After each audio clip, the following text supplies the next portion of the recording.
கிறிஸ்துவுக்குள் பிரியமான சகோதரிகளே சகோதரிகளே, இந்த வானொலிகளின் ஊடாக உங்களை சந்திப்பதில் மிகவும் மகிழ்வடைகிறேன். சிலுவையை பற்றிய சிந்தனைகள் வெறுமனே கருத்துரைகளாக அல்ல, வெறுமனே அருளுரைகளாக அல்ல, அது எங்கள் ஆன்மீக வாழ்க்கையை குடமிடுபவைகளாக இருக்கின்றன என தேவனுக்குள் நம்புகிறேன். அதை எண்ணி கடவுளுக்குள்ளே மிகவும் மகிழ்ச்சி அடைகிறேன். இன்றைய நாளிலும் கூட சிலுவையும் நற்செய்தியும் என்ற கருப்பொருளிலே, இல்லையேல் சிலுவையும் மனமாற்றமும் என்ற கருப்பொருளிலே உங்களோடு கூட உரையாற்ற விரும்புகிறேன். லூக்கா எழுதிய நற்செய்தி 23ஆம் அதிகாரம் 47வது வசனத்தை படித்து பார்க்கும்போது, ஆண்டவர் இயேசு சிறப்பாக தனது தந்தையை நோக்கி, பிதாவே, என்னுடைய ஆவியை உமது கரங்களிலே ஒப்படைக்கிறேன் என கூறினார். பிதாவே, என்னுடைய ஆவியை உம்முடைய கரங்களிலே ஒப்படைக்கிறேன் என கூறினார். இந்த ஒப்படைத்தலின் வார்த்தை பொதுவாக ஜூதர்கள் தாங்கள் படுக்கைக்கு செல்வதற்கு முன்னர் கடவுளை பார்த்து ஜெபிக்கின்ற ஒரு ஜெபம். படுக்கைக்கு செல்லும் ஜூத ஆணும் பெண்ணும் கடவுளை பார்த்து, கடவுளே, எங்கள் ஆவியை உம்மிடத்திலே ஒப்புவிக்கிறோம் என கூறி ஜெபித்து படுக்கைக்கு செல்வார்கள். இப்பேற்பட்ட ஒரு ஜெப வாழ்வை ஆண்டவர் இயேசு சிலுவையிலே எமக்கு காண்பிக்கிறார்.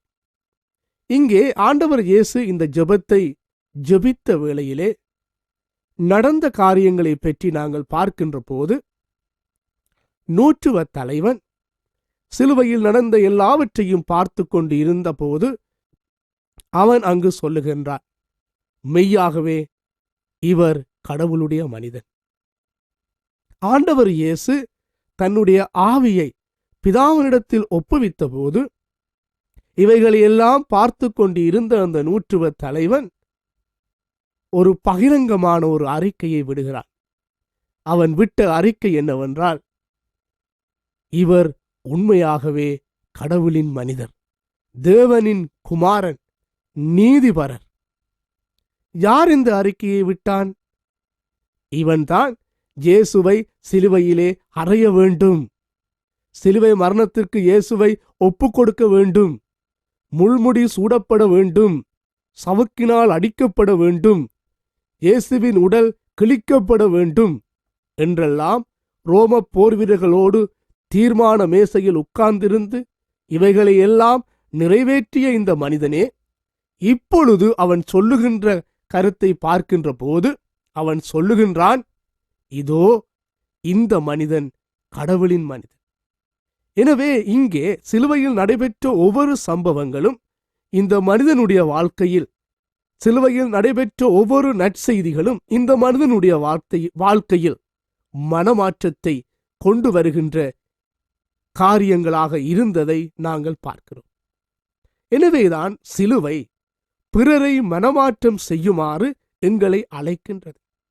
அன்று ஆண்டவர் இயேசுவினுடைய சிலுவை மரணம் ரோம போர்வீரனுடைய வாழ்க்கையிலே ஒரு மனமாற்றத்தை கொண்டு வந்ததைப் போல, இன்று ஒவ்வொரு கிறிஸ்தவனும் ஏனைய மக்களுடைய வாழ்க்கையிலே மனமாற்றத்தை தங்கள் வார்த்தையினாலும் வாழ்க்கையினாலும் கொண்டு வர அழைக்கப்பட்டிருக்கிறார்கள். ஆண்டவர் இயேசுவினுடைய சிலுவை மரணத்தை, அவருடைய வாழ்க்கையை பார்த்த அந்த ரோம போர் வீரன் எவ்வாறு அவன் இயேசுவுக்கு தன்னுடைய வாழ்க்கையை ஒப்பு கொடுத்தானோ, அதே வகையில் இயேசுவை ஏற்றுக்கொள்ளாத மக்கள் அவருக்கு தங்கள் வாழ்க்கையை ஒப்பு கொடுப்பதற்கு ஒவ்வொரு கிறிஸ்தவனும் செயற்படுவது மிக அவசியமாக இருக்கின்றது. இதனைத்தான் நாங்கள் மத்தேயு நற்செய்தியிலே படிக்கிறோம். மத்தேயு 28:19-20 வசனத்திலே ஆண்டவராகிய இயேசு தம்முடைய சீடர்களை நோக்கி, நீங்கள் உலகமெங்கும் புறப்பட்டும் போய் சகல மக்களையும் சீடராக்கி பிதா, குமாரன், பரிசுத்த ஆவியின் நாமத்திலே அவர்களுக்கு ஞானஸ்தானத்தை கொடுங்கள் என்று சொல்லுகிறார். ஆண்டவராகிய இயேசு கிறிஸ்துவை பொறுத்தவரையிலே பிறருக்கு நற்செய்தியை அறிவிக்கும் பணியை அவர் எங்களிடத்திலே தந்திருக்கிறார். யோவான் 20:21 படித்து பார்க்கின்ற போது, தந்தை என்னை உலகத்திற்குள் அனுப்பியது போல நான் உங்களை உலகத்திற்குள்ளே அனுப்புகிறேன் என்று சொல்லுகிறார். எனவே ஒவ்வொரு கிறிஸ்தவனும் அனுப்பப்பட்டவளாக இருப்பதை நாங்கள் பார்க்கிறோம். இதனைத்தான் பரிசுத்த பவுல், இதோ நற்செய்தியை அறிவிக்காத பட்சத்திலே எனக்கு ஐயோ என்று சொல்லுகிறார். இது எதனை எடுத்து காண்பிக்கிறது என்று சொன்னால், நற்செய்தியை வாழ்க்கையாலும் வார்த்தையாலும் ஒவ்வொரு கிறிஸ்தவனும் அறிவிக்க அழைக்கப்படுகிறார்கள். சிறப்பாக ஆதி திருச்சபையை எடுத்து பார்க்கின்ற போது, அப்போஸ்தலர் 2:42-47 வரை உள்ள பகுதியிலே ஆதி திருச்சபையினுடைய வாழ்க்கை அநேகருடைய வாழ்க்கைக்கு சாட்சியாகவும் மனமாற்றத்திற்கு கருவியாகவும் காணப்பட்டிருந்தது. குறிப்பாக அவர்களுடைய அப்பம் பிட்குதல், அந்நியோனியம், அப்போஸ்தலர் உபதேசம், ஜெபம் போன்றவற்றில் ஆதி திருச்சபை நிலைத்திருந்தார்கள். இவ்வாறு அவர்கள் நிலைத்திருந்ததன் விளைவாக அதனை பார்த்த ஏனைய மக்கள் இயேசுவை தங்கள் வாழ்க்கையிலே ருசி பார்த்தார். அதன் நிமித்தமாக ரட்சிக்கப்படுகிற மக்களை கர்த்தர் அனுதினமும் சபையிலே சேர்த்து வந்தார் என அப்போஸ்தலர் 2:47 படிக்கிறோம். ஆதி திருச்சபை மக்களினுடைய வாழ்க்கை எந்த அளவிற்கு முன்மாதிரியாக இருந்ததோ, அந்த வாழ்க்கையை கடவுள் உபயோகித்து அநேகரை மனமாற்றத்துக்குள்ளே கொண்டு வந்தார். கிறிஸ்துவுக்கு பின் 2ஆம் நூற்றாண்டிலே வாழ்ந்த பிளீனி என்று சொல்லப்படுகிற ரோம போர்ச்சேவகன் தனது அரசனாகிய திராஜன் என்பவனுக்கு எழுதிய கடிதத்திலே கிறிஸ்தவர்களை பற்றி பின்வருமாறு சொல்லுகிறார். எனது அரசனாகிய திராஜனே, இந்த கிறிஸ்தவ மக்களை பார்க்கும்போது இவர்கள் எந்தவிதமான அறக்குற்றச்சாட்டுகளும் சூட்டப்படாதவர்கள். இவர்கள் பொய் பேசவில்லை, களவு எடுக்கவில்லை, கொலை செய்யவில்லை, விபசாரம் செய்யவில்லை. மாறாக இயேசுவின் பெயரினால் நற்செய்தியை அறிவித்த ஒரே ஒரு குற்றத்திற்காகவே இவர்கள் சிறையிலே இருக்கிறார்கள் என கூறுகின்றார். இந்த பிளீனியின் கூற்று எந்த அளவிற்கு முக்கியமானது என்பதை எங்களால் கண்டுகொள்ள முடியும். ஏனெனில் இந்த பிளீனி சிறப்பாக சொல்லுகின்ற காரியம் என்னவென்றால், 2ஆம் நூற்றாண்டிலே வாழ்ந்த கிறிஸ்தவர்கள் அவர்களின் வாழ்வு மிகவும் முக்கியமான ஒரு வாழ்வாக இருந்திருக்கிறது. அந்த வாழ்வு போர்ச்சேவகனுக்கு கூட ஒரு சாட்சியாக இருந்திருக்கிறது என்பதை நாங்கள் பார்க்கிறோம்.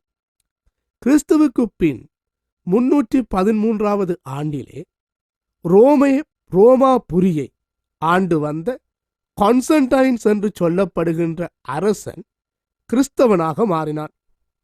இவன் கிறிஸ்தவனாக மாறியதன் நோக்கம் என்னவென்றால், சிறப்பாக கிறிஸ்தவர்களிடமிருந்து அவர்கள் மத்தியிலே காணப்பட்ட ஐக்கியம், கிறிஸ்தவ திருச்சபையிலே காணப்பட்ட ஒரு ஐக்கியம். இந்த ஐக்கியத்தை பார்த்து ருசித்த கான்ஸ்டன்டைன்ஸ் கிறிஸ்துவை ஏற்றுக்கொண்டான்.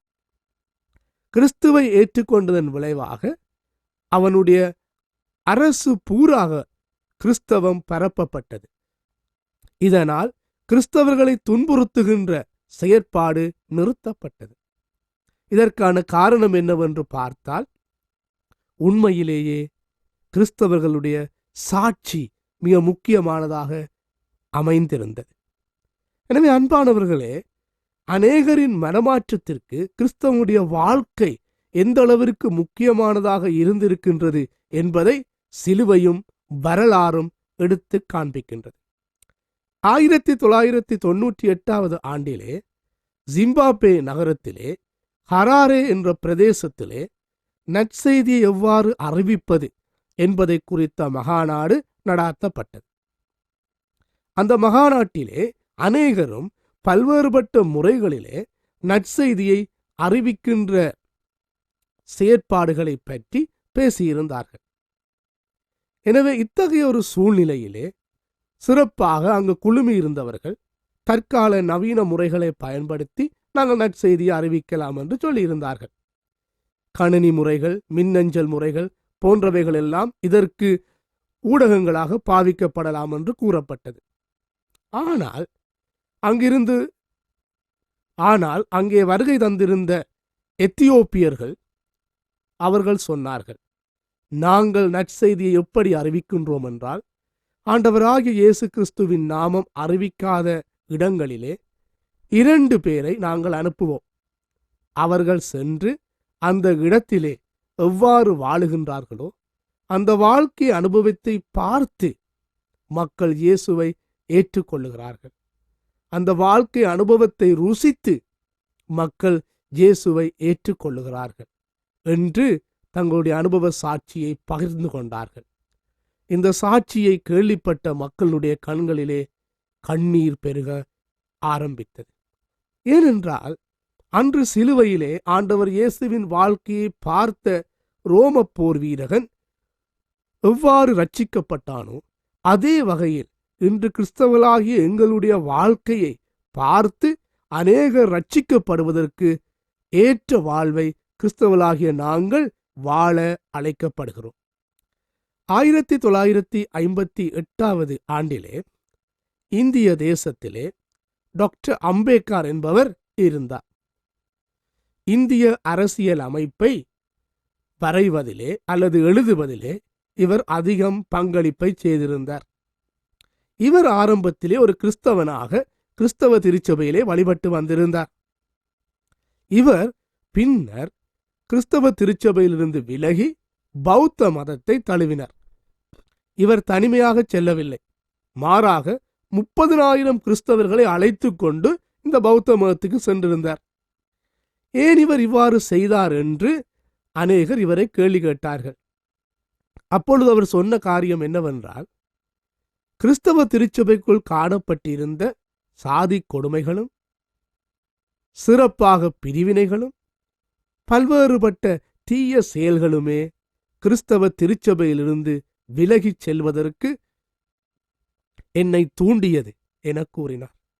கிறிஸ்தவர்களிடத்திலே காணப்பட்ட சாட்சியமற்ற வாழ்க்கை, அவர்களிடத்திலே காணப்பட்ட சீர்கேடுகள், அவர்களிடத்திலே காணப்பட்ட ஆவிக்குரிய தாழ்ச்சி, அவர்களிடத்திலே காணப்பட்ட ஆன்மீக வறட்சி போன்றவைகள் அம்பேத்கரை திருச்சபையிலிருந்து விலகி இன்னும் ஒரு மதத்தை தழுவிக்கொள்வதற்கு வாய்ப்பளித்தது. எனவே அன்பானவர்களே, இன்று நாங்கள் வாழுகின்ற 21வது நூற்றாண்டிலும் கூட கிறிஸ்தவர்களுடைய வாழ்க்கை முன்மாதிரியாக இருக்க அழைக்கப்படுகின்றது. சிறப்பாக ஆண்டவரண்டை மக்களை கொண்டு வரும் சிறப்பான ஊடகமாக எங்கள் வாழ்க்கை மாற அழைக்கப்படுகின்றது.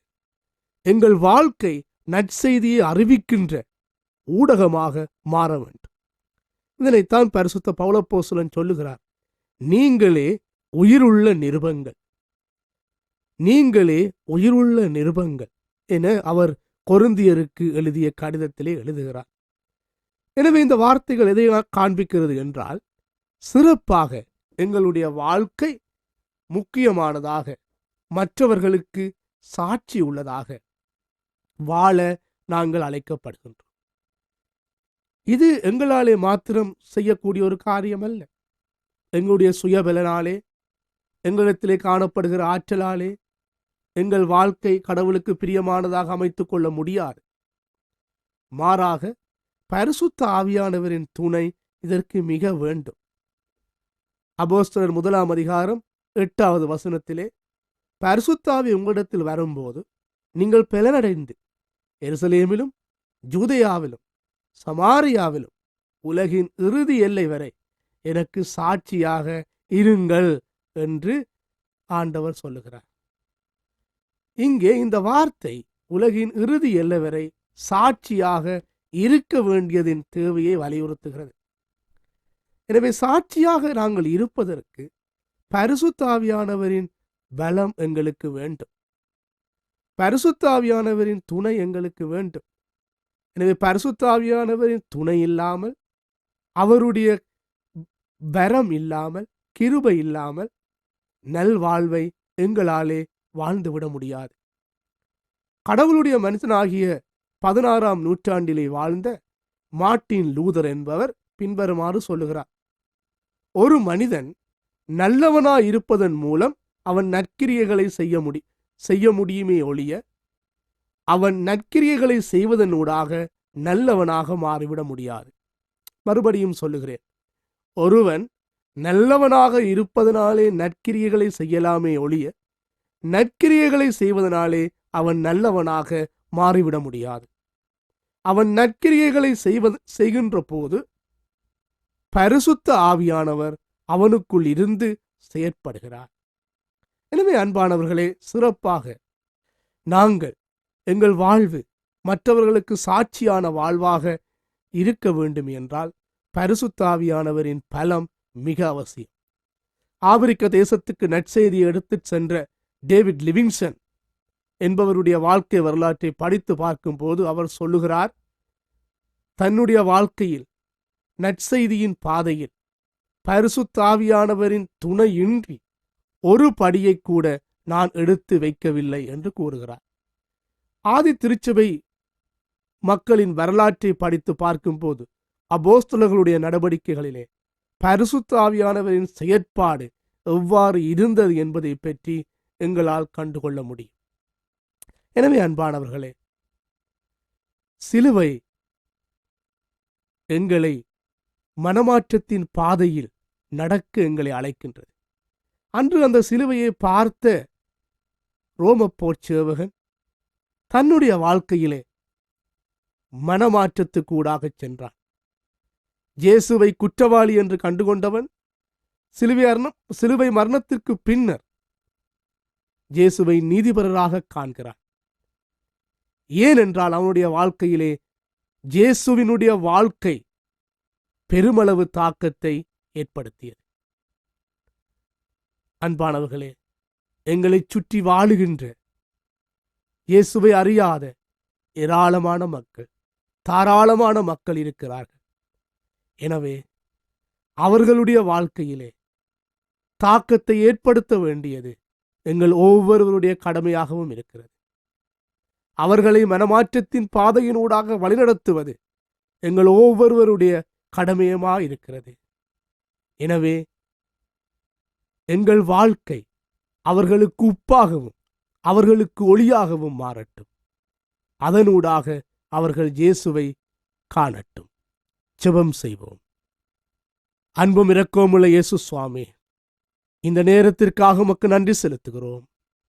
சிறப்பாக அன்று ஆண்டவரே, சிலுவையிலே நீர் தொங்கிக் கொண்டிருந்த வேளையிலே, நீருமது ஆவியை பிதாவினிடத்தில் கையளித்த வேளையிலே, உம்முடைய வாழ்க்கையை பார்த்த அந்த போர்ச்சேவகன் உம்மை நீதிபரராக கடவுளின் மகனாக கண்டான். ஆண்டவரே, அதனூடாக பெரிய மனமாற்றத்தை நீர் அவனுடைய வாழ்க்கையிலே கட்டளையிட்டீர். இதை போன்றும் எங்களுடைய வாழ்க்கையை பார்க்கிற ஒவ்வொரு மனிதனும் உம்மை காணட்டும். எங்கள் வாழ்க்கை மற்றவர்களுக்கு சாட்சியாக மாறட்டும். இதனூடாக அநேகர் உம்மை கண்டுகொள்ளட்டும். நற்செய்தி எங்கள் வாழ்க்கையின் ஊடாக பகிரப்படட்டும். நீர் அப்படி செய்ய போகிறபடியால் உமக்கு நன்றி செலுத்துகிறோம். இயேசுவின் மூலம் தாழ்மையோடு ஜெபம் கேட்கிறோம் பிதாவே. ஆமேன்.